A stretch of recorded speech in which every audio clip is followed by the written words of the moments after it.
갈라디아서는 좀 우리가 조금 전 이해가 좀 필요합니다. 이 갈라디아서는 이 사도 바울이 AD 52년에 썼다고 학자들이 알려져 있어요.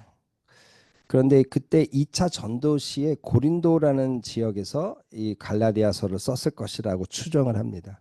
그리고 사도 바울의 서신 중에 데살로니가 전서 후서 다음으로 쓰여진 제법 초기의 서신이에요. 그래서 여러분 그렇게 이해하시면 좋을 것 같고요. 그러면 이 갈라디아의 교회는 언제 태동이 됐느냐? 사도 바울이 1차 전도 여행을 할 때 그때 개척된 것으로 이렇게 알려져 있어요. 그리고 2차 전도 때도 이렇게 한번 돌아본다고 그 지역을 사도 바울이 방문했습니다. 그런데 이제 이 갈라디아 교회가 그렇게 세워졌는데 심각한 도전을 받은 거예요. 크게 말하면 두 가지로 말할 수 있어요. 하나는 이 갈라디아 교회의 복음을 전한 사도 바울이 사도가 맞냐? 저 가짜다. 아주 심각한 도전이 오는 거예요. 여러분 이거는 그냥 사도 바울의 사도의 개인적인 명예 때문에 지금 사도 바울이 이걸 쓰는 게 아니에요. 왜 그럴까요? 그건 개인의 명예가 실추돼서 이 갈라디아서 쓰는 게 아니고 사도로서 하나님의 복음을 증거한 그 복음의 복음의 내용을 거부당하는 거거든요. 그러니까 사도 바울이 갈라디아서를 쓰면서 나는 진짜 사도다 하고 쓸 수밖에 없는 거죠. 이게 첫 번째. 두 번째는 이제 그 유대인들이 갈라디아 교회 안에 침투되기 시작했어요. 근데 이 유대인들이 야, 복음도 좋다. 그런데 율법도 지켜야 돼. 안식일을 지켜야 되고 할례를 지켜야 돼. 그래야지 온전한 성도가 되는 거야. 온전한 하나님의 백성이 되는 거야. 이렇게 가르치는 거예요. 여러분 이럴 때 사도 바울이 가만히 있을 수 없죠. 예수 그리스도를 믿음으로 말미암는 구원이 더 이상 어떤 것도 필요치 않다는 이야기를 할 수밖에 없는 거예요. 그래서 갈라디아서를 쓰게 되는 겁니다. 그래서 갈라디아서를 여러분 읽어보시면 알지만 되게 논조가 강력해요. 저주를 받을지어다. 뭐 이런 표현들을 써가면서 자신이 전한 복음 외에 또 다른 것은 없고 자신이 전한 복음 외에 또 다른 걸 전하는 자는 저주를 받을 거다. 이렇게까지 막 얘기를 하시는 거예요. 그런데 이제 여러분 이 속에서 이제 하나님의 복음 율법은 이제 끝났어요. 이제 복음으로 구원을 얻어요.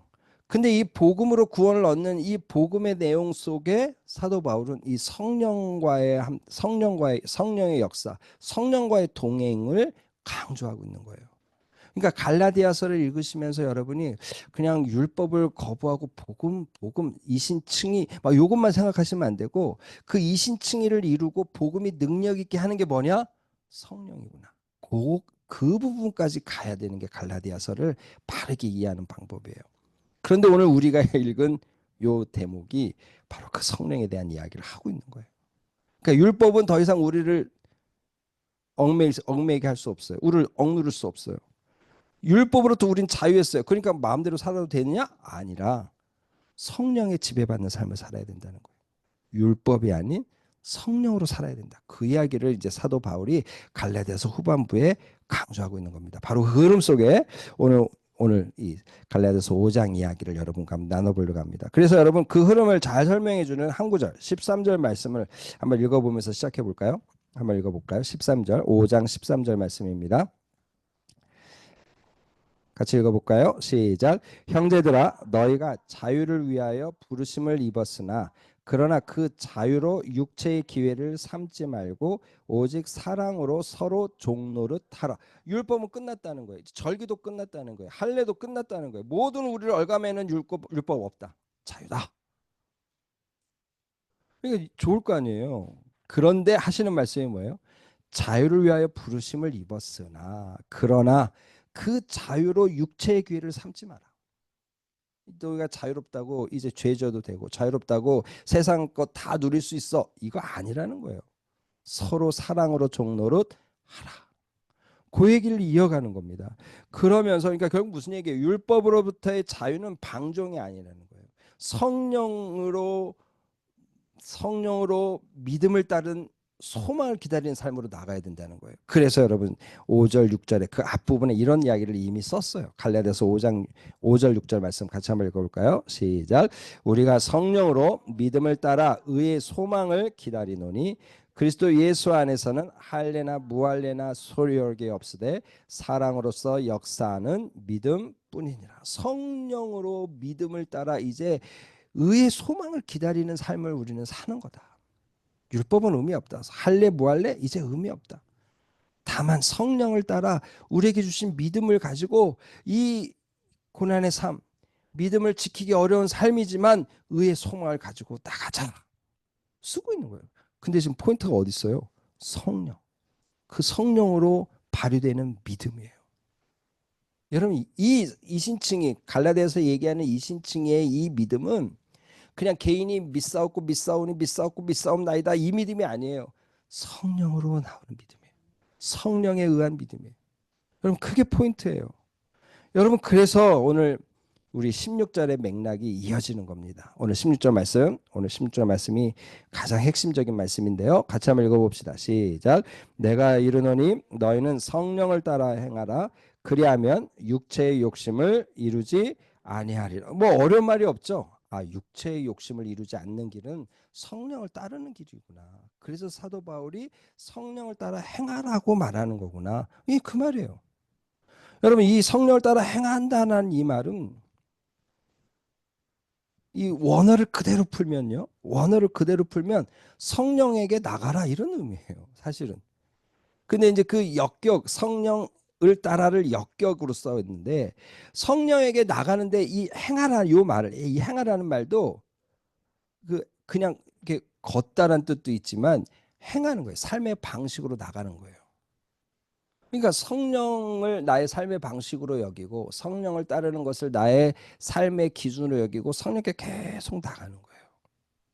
능동태로 쓰였어요. 내가 해야 되는 거예요. 그러면 어떻게 해요? 육체의 욕심이 이루어지지 않아요. 육체의 욕심은 뭐겠어요? 여기서 육체는요 소마가 아니라 사르크스예요. 이 헬라어의 소마와 사르크가 나오는데 이 사르크는 인간의 죄된 본성, 죄된 본성, 죄성을 가르치는 육체를 얘기할 때 사르크스로 써요. 그러니까 이 사르크의 욕심, 죄된 본성에 따른 그 죄성에 따른 욕심을 이루지 않는다고. 어떨 때만 성령께 계속 능동적으로 나갈 때만. 여러분 오늘 이것이 오늘 우리에게 필요하다는 거예요. 근데 왜 이런 말을 왜 써야 되느냐? 17절에서 그 설명을 해주고 있어요. 오늘 본문에 우리나라 말에서는 그 말이 나오지 않지만 왜냐하면이라는 접속사가 이 안에 들어있는 말이에요. 17절 왜냐하면이란 말을 넣고 한번 읽어볼까요? 왜냐하면 시작 육체의 소욕은 성령을 거스리고 성령은 육체를 거스리나니 이 둘이 서로를 대적하므로 너희가 원하는 것을 하지 못하게 하려 함이라. 왜냐하면 육체의 소욕 여기서 육체도 사르크스죠. 여기서 육체의 소욕이 성령을 거스린다는 거예요. 근데 이 육체의 소욕이 성령을 거스린다라는 이 말은 이것도 약간 의역이에요. 직역은 어떤 뜻이냐면 한번 그 아래 직역을 한번 직역 번역해 놓은 거 한번 또 보여주시겠어요? 육체는 성령을 거스려 욕망을 탐하고. 그러니까 육체가 주어예요. 육체는 성령을 거스려 성령을 대적해서 계속 자기의 욕망, 탐욕을 쫓는 거예요. 그게 그 말씀이고 성령은 반대로 육체를 거스르기 때문인데 앞에 얘기 왜 그래요? 성령 따라 행하라. 그래야지 육체의 속을 이루지 않는다. 왜냐하면 육체는 본성상 탐욕을 쫓는다는 거예요. 근데 성령은 그 반대로 우리를 탐욕이 아닌 거룩을 쫓게 하신다는 거예요. 그런데 문제는 뭡니까? 그 다음에 이 둘이 서로 대적함으로 너희가 원하는 것을 하지 못하게 하려 함이라. 여러분 이거 재미있죠? 여기에 지금 우리 안에 인격적인 의지적인 존재가 셋이 있는 거예요. 셋이 보입니까? 하나는 육체의 소욕을 거스리는 성령의 의지가 내 안에 딱 들어와 있는 거예요.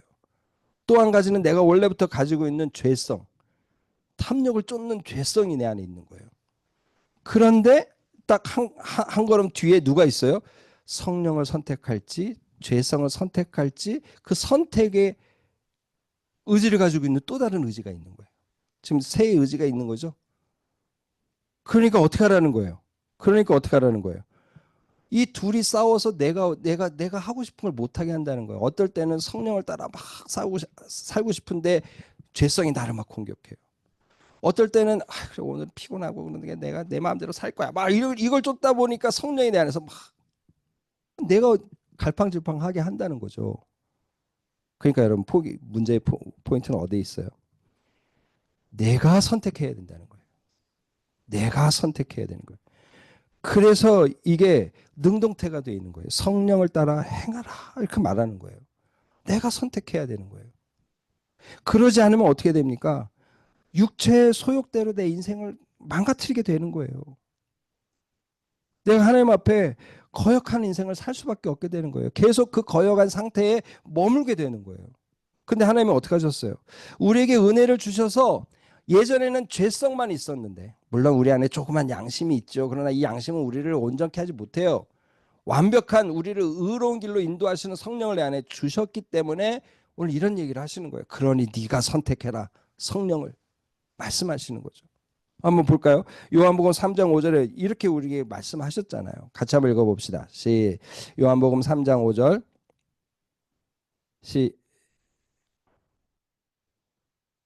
시작. 예수께서 대답하시되 진실로 진실로 내게 이르노니 사람이 물과 성령으로 나지 아니하면 하나님의 나라에 들어갈 수 없느니라. 그러니까 주님이 오늘 우리에게 하나님의 백성 되게 하실 때 이미 성령으로 거듭나게 하셨어요. 여기서 물은 말씀을 의미한다고 보면 맞습니다. 그러니까 말씀과 성령이 내 안에 들어와서 나를 거듭나게 하셨어요. 그러니까 내가 성령이 없는데 성령을 선택하라고 하시면 이건 있을 수 없는 일이죠. 내 안에 성령을 집어넣으시고 이제 그 성령대로 살아라. 그리스도인의 자유는 방종을 위한 게 아니다. 성령을 추구하라. 성령을 따르라. 오늘 이런 얘기하는 거예요. 이게 능동태라고 말씀드렸어요. 그런데 여러분 5장 18절 말씀을 보면 아주 의미가 확 달라집니다. 같이 한번 보겠어요. 갈라디아서 5장 18절 시작. 너희가 만일 성령이 인도하시는 바가 되면 율법 아래에 있지 아니하리라. 아까는 능동태를 썼다 그랬어요. 현재 능동태예요. 근데 지금은 뭐예요? 직설법 현재 수동태예요. 내가 주님이 내 안에 이미 은혜를 주셨어요. 없는데 아무것도 없는데 내가 막 능동적으로 성령을 구한 게 아니에요. 그러면 이건 행위 종교가 되죠. 성령을 이미 주셨어요. 주신 그 성령을 따라 좀 살아라 하고 도전하시는 거예요. 그래서 내가 의지적으로 주님을 주여 내가 성령 따라 살게요. 내가 이전에는 그러지 못했지만 내가 이제 조금 더 한 스텝 한 스텝 더 주님께 나갈게요. 내 삶의 순간순간 주님 생각하며 살게요. 내가 의지적으로 결단하며 주님께 나가는 거예요. 그런데 그 결과가 어떻게 되는 거예요? 그러다 보니 성령이 내 안에서 역사하시는 거예요. 성령이 내 안에서 인도하시는 거예요. 그래서 나는 수동적으로 따라가는 거예요. 여러분 거기까지 가야 된다는 거예요. 목사님 그냥 성령이 강권적으로 하시고 우리 코를 뚫고 가시면 나는 편할 것 같은데 하나님 절대 그렇게 안 하세요. 하나님이 인격적이라 그러신 거예요. 근데 끝까지 기다리시며 일을 이루시는 거예요. 그래서 어떻게 해요? 성령이 인도하시는 바가 되게 하시는 거예요. 그때 어떤 일이 벌어져요? 율법 아래 있지 않는 거예요. 여러분 여기 율법 아래 있다는 이야기는 무슨 의미일까요? 율법 아래 있다는 이야기는 뭐예요? 율법은 여러분 뭘 가르쳐 줍니까? 이건 죄고 이 죄의 결과는 이래 하고 죄에 대한 목록과 죄에 대한 결과를 쫙 설명해 주는 거예요. 물론 율법 안에 이 죄를 해결하는 제사법도 있습니다. 그러나 중요한 건 뭐예요? 이게 율법이에요. 정죄하는 거예요. 우리를 판단하고 정죄하는 거예요. 정죄 아래 가두는 거예요. 근데 성령 인도를 받아서 성령에 쫙 잠겨서 인생을 사는 사람이 어떻게 율법 아래 있겠어요? 뭐라고 돼 있어요? 율법 아래 있지 아니하니라. 할렐루야. 여러분 오늘 우리가 하나님 앞에 그래서 성령을 따라 행하는 일에 집중해야 돼요. 내가 말하는 것, 내가 행동하는 것 순간순간 딱 멈춰서 생각할 수 있어야 돼요. 근데 그게 훈련이 안 되니까 자꾸 실수하죠. 실패합니다. 어떻게 해야 돼요? 순간순간 하나님 앞에서 복귀해야 돼요. 내가 아까 운전하면서 그 사람 욕했네. 내가 아까 아내한테 남편에게 내가 너무 심한 말을 했네. 내가 복귀를 하는 거예요. 그러면서 그거를 하나님 정말 아직도 내가 이 죄성이 살아서 죄성을 선택했던 것 같아요. 하고 계속 하나님 앞에 복귀하면서 회개의 일들이 자꾸 진행되면 진행될수록 어떻게 되겠어요? 성령이 인도하시는 바가 강력해지는 거예요. 또 어느 누구도 우리를 정죄할 수 없는 거예요. 율법 아래 있지 아니하니라. 할렐루야. 오늘 우리가 거기까지 가야 되는 거예요. 제가 우리 청년들하고 주일에 이제 결혼 설명서라는 책을 가지고 결혼 준비를 시키고 있습니다. 결혼에 대한 가장 좋은 준비는 자기 준비라고 계속 얘기하고 있어요. 내가 준비돼야 돼요. 나는 준비 하나도 안 돼놓고는 막 백마탄 왕자를 기다리면 백마탄 왕자가 정신을 무슨 그죠? 자선하러 옵니까? 절대 그럴 수 없죠. 내가 준비돼야 돼요. 그 준비되는 과정이 뭐예요? 내가 성령을 따라 살아가는 것이 훈련되는 게 가장 큰 준비라는 거예요. 그때 내 입의 말이 거칠지 않을 수 있어요.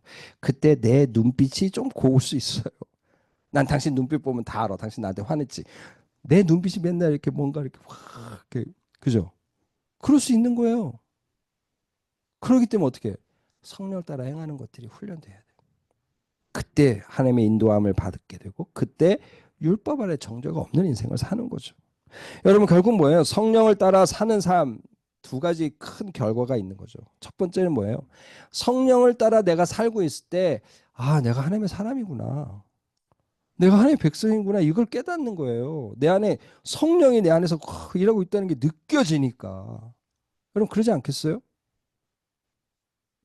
죄성만 가득했던 내가 선한 의지가 막 성령에 의해서 나오는 거예요. 내가 하나님의 백성이구나. 확증이 되는 거죠. 여러분 그래서 로마서 8장 9절은 이렇게 말하고 있는 거예요.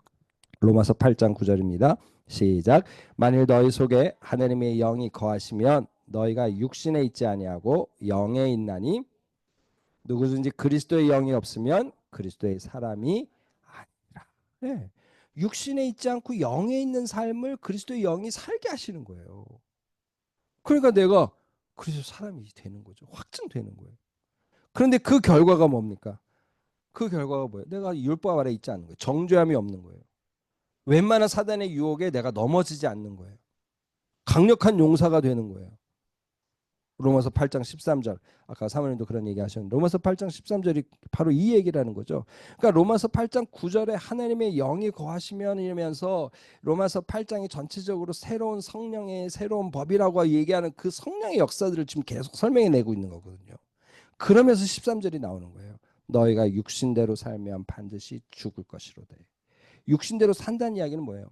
지금 구원받아서 하나님의 백성 됐는데도 아직 내 안에 사르스가 있는 거예요. 죄성이 있는 거예요. 여러분 그거 우리가 알잖아요. 부인할 수 없잖아요. 주님도 아시는 거예요. 그래서 얘기하시는 거예요. 육신대로 살면 반드시 죽지만 영으로서 이 영으로서가 뭐예요? 하나님의 영으로 사는 거예요. 그리스도의 영으로 사는 거예요. 그리스도의 영이 내 안에서 충만해서 내가 성령을 인도를 따라 살아가는 거예요. 그때 몸의 행실이 죽는 거예요. 사르스는 당연히 없는 거고 그냥 이 육체가 갖고 있는 그 몸이 갖고 있는 행실조차도 거룩하게 되는 거예요. 이게 지금 같은 사르스를 두 번 쓰지 않고 있는 거예요. 포인트는 어디 있어요? 하나님의 영으로 사는 거구나. 여러분 그래서 오늘 로마서 8장 5장 아니 갈라디아서 5장 18절 말씀을 우리가 이제 다시 한번 읽어볼까요? 그래서 이 말을 우리가 기억해야 되는 거죠. 읽어봅시다. 시작. 너희가 만일 성령의 인도하시는 바가 되면 율법 아래 있지 아니하리라. 성령의 인도를 따라 우리가 살아야 되는 게 핵심이다. 그죠? 여러분 그래서 뭡니까? 율법이 아닌 성령을 따라 행하라. 여기 지금 5장 16절부터 18절까지의 성령을 따라 능동적으로 했을 때 성령이 인도하시는 바가 되는 수동의 상태가 된다. 그때 우리는 율법 아래 있지 않는다. 좀 결론이 연결되죠? 그러니까 우리가 하나님 앞에 능동적으로 하나님께 더 나가야 되는 우리의 의지적인 결단과 우리가 하나님 앞에 드리는 것이 필요하다는 거예요. 두 번째 얘기를 해볼까요? 그런데 오늘 이런 이야기를 쫙 하신 사도 바울이 하나님이 육체일을 갑자기 설명해내고 있어요. 육체일. 육체를 따르는 삶. 옛 자아가 그대로 우리 방치된 채로 놔두면 어떤 일이 벌어지느냐 그 얘기를 하고 싶으신 거예요. 우리가 얼마나 이 처참한 이 죄성 가운데 뒹굴 수밖에 없는 존재인지를 깨달으라는 거예요. 이해가 되십니까? 그래서 오늘 이런 이야기를 하시는 사도 바울의 입장에서 두 가지의 전제가 있는 거예요. 하나는 뭐냐면 당시 로마 시대가 가장 음란한 시대였어요. 역사적으로 이 모든 제국 가운데 가장 음란한 세대가 로마다라고 이 역사학자들이 이야기합니다. 아수르가 가장 잔인했다 얘기하지만 로마는 더 잔인했다고 얘기해요. 그런 시대예요. 그러니까 그런 시대 속의 성도들, 너희들이 죄성을 지키지 않으면 세상에 흘러가는 대로 너희도 음란해지고 너희도 잔인해지고 못돼진다. 지금 그걸 경고하고 싶으신 거죠. 시대적인 흐름. 두 번째는 뭐예요? 우리 안에 있는 아직 숨어있는 죄성을 아직 넌 정확히 봐야 돼. 깨달아야 돼. 오늘 그 얘기를 하고 싶은 거예요. 그래서 여러분 수많은 죄의 목록들이 쫙 나오는 거예요. 이런 거 꼭 써야 되나 할 정도로 자세히 쓰고 있는 거예요. 이해가 되시겠죠? 시대적인 흐름 때문에. 또 한 가지는 우리 안에 있는 죄성을 면밀히 살펴볼 걸 원하시기에 썼다. 그런데 오늘 여기서 등장하는 이 단어들을 한 네 그룹으로 좀 정리가 됩니다.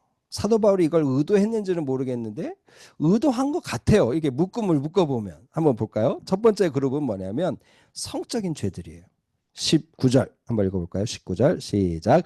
육체의 일은 분명하니 곧 음행과 더러운 것과 호색과.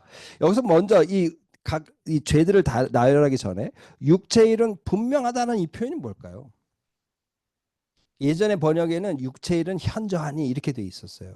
현저라는 말과 분명이란 말이 다 똑같은 말이에요. 분명히 드러난다는 거예요. 안다는 거예요. 무슨 얘기죠? 아, 그건 죄야. 아, 그건 죄지. 사람들이 다 안다는 거예요. 이 내 안의 본성상 그게 죄라는 걸 안다는 거예요.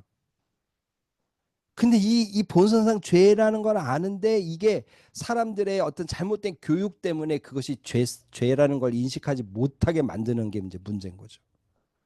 야, 네 마음에 원한 대로 해. 네 감정에 충실하게 살아. 왜 무엇을 겁을 내? 막 이렇게 가르치는 거예요. 야, 네 본성은 선한 거야. 끌리면 끌리면 결혼하기 전에도 성관계 할 수 있어. 건강하게만 해. 막 이런 식의 얘기를 하는 거예요. 근데 그게 계속 듣는다고 생각해 보세요. 괜찮은가 보다. 되는 거예요. 그런데 문제는 본성은 아는 거예요. 이건 좀 아닌 것 같은데. 이건 좀 아닌 것 같은데. 그럼 이거 아는 거죠. 동성애? 이건 아닌 것 같은데. 아는 거예요. 그러니까 뭐라고 얘기하는 거예요? 육체의 일은 분명하니. 하면서 그 분명한 죄들이 뭔지 한번 써볼까? 하고 이제 쓰기 시작하는 거예요. 그래서 첫 번째가 뭡니까? 음행. 뭐 더 이상 필요가 없죠. 간음, 강간, 화간. 그죠? 서로 의견을 맞춰갖고 간음을 하는 거예요. 혼전, 타락. 뭐 다 여기 들어가죠. 더러운 것. 이 불결한 거예요. 비도덕적인 거예요. 동성애, 동물과 관계를 맺는 수간, 뭐 여기 다 들어가는 거예요. 이런 것들이 있었어요. 로마 시대에. 뿐만 아니라 이제 호색은 뭡니까? 이것도 성적인 방종이에요. 타락이에요. 다 성적인 단어들인 거예요. 그러니까 이거는 어떤 걸까요? 성적으로 중독되는 거예요. 이 시대로 말하면 막 포르노에 중독되고, 그죠? 막 성중독에 빠져 있는 거예요. 이게 여기 다 들어가는 호색. 여러분 이런 거 분명한 죄다. 성령을 따라 행하지 않으면 육체의 일이 이런 것들이 나온다. 이 얘기하는 거예요. 두 번째는 뭐예요? 종교적인 죄들이 나옵니다. 갈라디아서 5장 20절 볼까요? 우상 숭배와 주술. 여러분 우상 숭배는 당시 너무 많았죠. 그리스 로마 신화에 등장하는 모든 신들이 각각 신전을 가지고 있었어요. 근데 오늘 이 시대에는 그럼 그런 우상이 없을까요? 왜 없어요? 성경은 얘기하고 계세요. 골로새 3장 5절 뭐라고 얘기합니까? 탐심이니 탐심은 우상 숭배. 탐심이 들어오면요 예수님 생각 안 나요. 딱 대체해 버립니다. 여러분 뭔가 이렇게 사야 됐다고 생각해 보세요. 그럼 막 거기에 모든 걸 다 투자해서 사고 맙니다. 탐심. 마태복음 10장에는 이런 것도 우상이라고 우리는 생각할 수 있어요. 같이 한번 읽어볼까요? 시작. 아버지나 어머니를 나보다 더 사랑하는 자는 내게 합당하지 아니하고 아들이나 딸을 나보다 더 사랑하는 자도 내게 합당하지 아니하며. 하나님은 어떻게 모성애를 그러면 지금 틀리다고 하신 겁니까? 하나님은 효도를 하지 말라고 하시는 겁니까? 여러분 이런 얘기 아닌 거 아시죠?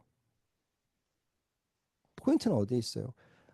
자녀 잘 되도록 하나님을 이용하는 거예요. 하나님이 우선이 아닌 거예요. 자녀를 위한 신앙을 갖고 있는 거예요. 말하자면 이거 아니라는 거죠. 주술은 뭐 하겠어요? 주술. 마술, 마법, 뭐 영혼을 거래했니, 그죠? 귀신을 초청하니, 사단을 숭배하니 이런 거 진짜 지금도 많잖아요. 이게 다 주술이에요. 여러분 그래서 고린도전서 10장 20절은 이렇게 설명해 주고 계세요. 한번 읽어볼까요? 무릇 이방인이 제사하는 것은 누구에게 한다고요? 귀신에게 하는 것이요. 이 주술의 핵심은 귀신과 연결되어 있어요. 막 교회 다니는 권사님들이 무당의 최고의 고객이라고 이런 얘기 하고 있잖아요. 다 여기에 포함되는 거죠. 종교적인 죄들. 두 가지. 우상 숭배와 주술. 그러니까 여러분 외우실 때도 이렇게 띄어서 외워보시면 편하실 거예요. 그래서 제가 이렇게 띄어서 설명해 보는 겁니다. 세 번째 그룹은 인간관계예요. 20절에서 21절 같이 한번 또 읽어봅시다. 시작. 원수 맺는 것과 분쟁과 시기와 분냄과 당짓는 것과 분열함과 이단과 투기와 뭐 더 설명이 없죠. 설명이 필요 없어요. 원수 맺고 원수를 맺는 걸 풀지 않는 거예요.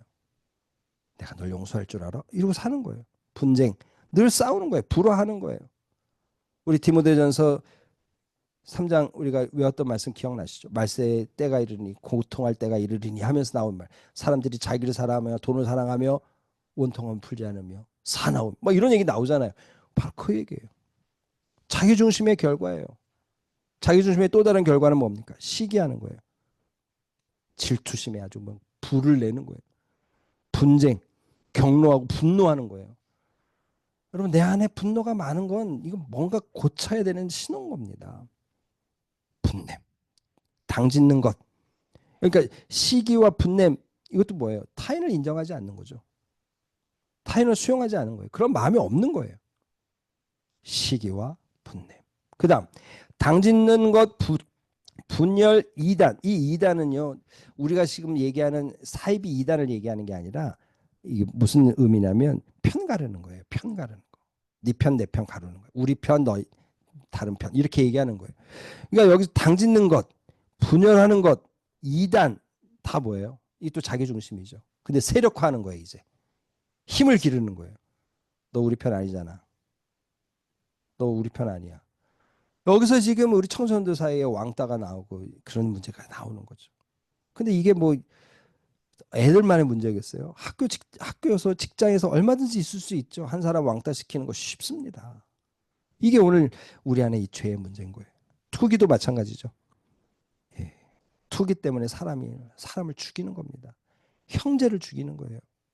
여러분 이런 얘기들이 오늘 우리 가운데 있을 수 있다는 거죠. 이런 인간 관계 속에 일어나는 일들. 이렇게 자세히 쓰는 이유가 뭘까요? 이런 모습이 많아요. 앞에 종교적인 문제나 뭐 주술적인 어떤 그런 문제보다 이 문제가 우리 안에 더 많아요. 그러니까 이걸 자세히 쓰고 있는 거예요. 너는 그러지 않냐? 너 이런 부분에 대해서 너무 열어놓고 있지 않냐? 하고 주님은 우리에게 도전하시는 거예요. 네 번째 그룹은 뭡니까? 술과 관계되는 겁니다. 이 로마인들이 술을 그렇게 많이 먹었대요. 그래서 여자들에게 사도 바울이 뭘 얘기합니까? 술 취하지 말라고 여자들에게 얘기할 정도예요. 그만큼 술을 많이 먹었다는 거죠. 지금도 그렇죠. 뭐라고 돼 있어요? 투기는 앞에서 했고요. 술 취함과 방탕함과 그와 같은 것들이라. 술 취함과 방탕. 이 방탕함도 아주 거하게 마시는 걸 의미해요. 술 취하지 말라는 거 얘기하는 거죠.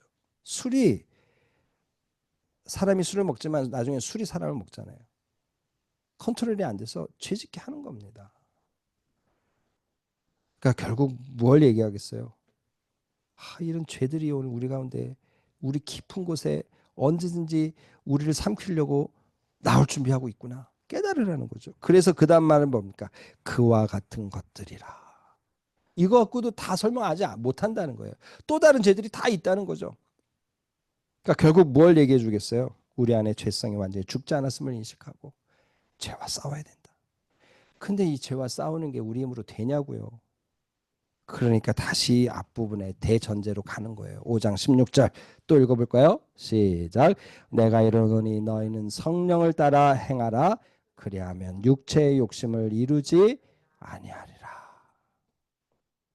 이렇게 말씀을 드리면 왜 나만 착하게 살라고 하시는 거예요. 내 주위의 사람들이 다 못됐는데. 또 이런 마음이 우리 안에 들어요. 근데 여러분 성령을 따라 행할 때 그런 마음까지 치유가 되는 겁니다. 야, 넌 다르잖아. 내가 너를 다르게 여기고 있잖아. 위로가 오는 거예요. 여러분 오늘 이런 얘기를 주님이 하시면서 결국 무슨 얘기예요? 육체를 따를 때의 그 비참한 처참한 모습을 직시하라는 거예요. 이 우리 안에 있는 죄성이 얼마나 우리를 비참하게 만드는지 깨달으라는 거죠. 엔터. 그래서 이제 이야기를 하시면서 주님이 그럼 어떻게 해야 되느냐? 그 방법을 또 설명하고 계세요. 주님은 아주 설명이 탁월하십니다. 21절 한번 또 읽어볼게요. 시작. 전에 너희에게 경계한 것 같이 경계하노니 이런 일을 하는 자들은 하나님의 나라를 위협으로 받지 못할 것이요. 경계한 것 같이 지금도 경계한다는 거예요. 무슨 얘기죠? 이미 너에게 가르치지 않았냐. 이미 너의 마음속에 하나님의 말씀이 새겨지지 않았냐. 내가 지금 처음 하는 말이냐? 지금 그 말이에요. 그러니까 기억해야 되는 거죠. 우리가 들은 말씀을 뺏기면 안 되는 거예요. 그러니까 여러분 말씀을 지킨다는 의미는 진짜 우리나라 말이 참 좋은 뜻이에요. 지킨다는 말이 두 가지 의미가 있죠. 하나는 뭐예요? 간직하는 거예요. 뺏기지 않는 거예요. 지키는 거. 또 한 가지는 순종하고 복종하는 거예요. 두 가지가 같이 있어야 돼요. 그러니까 경계한 것 같이 경계하노니 뭐예요? 그 경계한 말씀들을 간직하고 지켜냈어야 되는 거죠. 근데 그러지 않는 거예요. 그러니까 그 경계한 내용 중에 한 말씀을 덧붙여서 지금 쓰고 있는 거예요. 경계하노니 이런 일을 하는 자들은 하나님의 나라를 위협으로 받지 못할 것이라. 아니 예수 그리스도로 우리가 새롭게 돼서 하나님의 나라를 위협으로 받고 하나님의 상속자가 됐는데 다시 물러. 이런 얘기인가요? 여러분 이런 얘기일까요? 너의 구원 취소 이런 얘기일까요? 우리는 구원이 취소가 안 돼요. 그럼 여기서 이런 얘기는 무슨 얘기예요? 그만큼 이런 죄들과 싸워서 이겨야 될 이야기라는 거예요.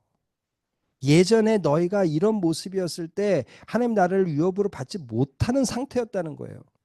그러니 다시 거기로 돌아가면서는 안 되지 않느냐는 얘기라는 거예요. 여러분 그래서 오늘 고린도전서의 똑같은 흐름 속에서 이 말씀을 이런 버전으로 사도 바울이 썼어요. 고린도전서 6장 9절부터 11절까지 좀 길지만 흐름이 비슷하니까 금방 이해됩니다. 불의한 자가 하나님 나라를 위협으로 받지 못할 줄을 알지 못하느냐. 그죠? 미혹을 받지 말라. 음행하는 자나 우상 숭배하는 자나 간음하는 자나 탐색하는 자나 남색하는 자나 도적이나 탐욕을 부린 자나 술 취하는 자나 모욕하는 자나 속여 빼앗는 자들은 하나님의 나라를 위협으로 받지 못하리라. 못해요. 이 죄 때문에 하나님 나라 갈 수 없어요.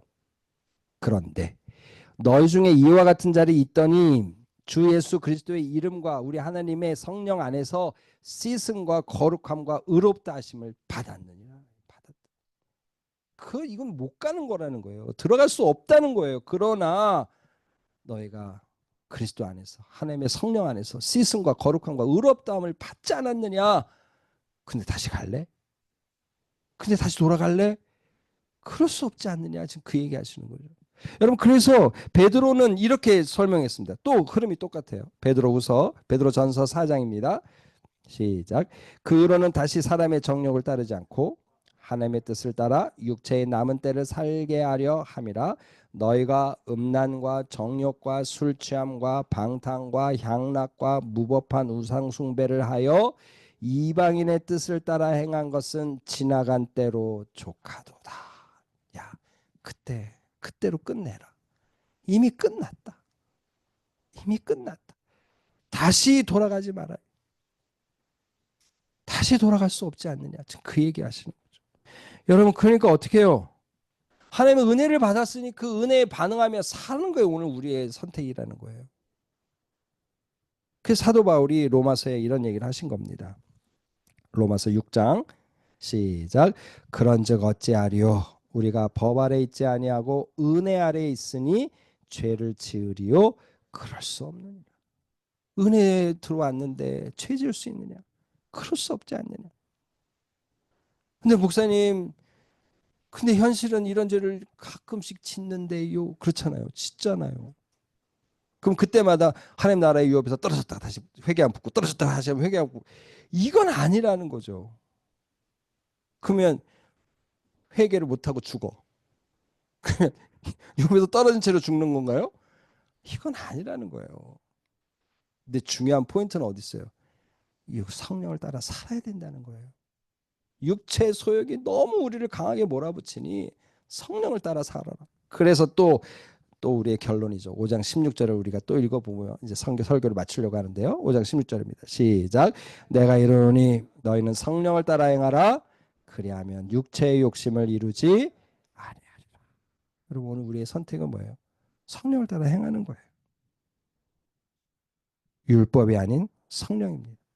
성령을 따라 행하여서 성령의 인도를 받는 수동적인 인생이 돼야 돼요. 그때 율법 아래 있지 않아요. 그러기 위해서 어떻게 해요? 오늘 우리 육체가 갖고 있는 이 내 안의 죄성의 이 심각함을 날마다 봐야 돼요. 성적인 죄들 속에 내가 유혹받고 있고 종교적인 죄들 속에 내가 그냥 미혹당하고 있고 인간관계 죄들 속에 내가 헤매고 있어요. 술과 관련돼서 도전받기도 해요. 여러분 이것이 오늘 우리 현실인 걸 인정하고 성령을 따라 행하기를 결단해야 돼요. 그래서 어떻게 해야 됩니까? 경계한 것 같이 경계하노니 하는 말씀대로 들은 말씀 붙잡고 나가야 돼요. 들은 말씀 붙잡고 하나님의 내가 상속자 됨을 기억하고 성령을 따라 행하기를 결단하며 나가서 승리하는 우리 모두가 되기를 주님의 이름으로 축복합니다. 아멘. 한번 기도하겠습니다.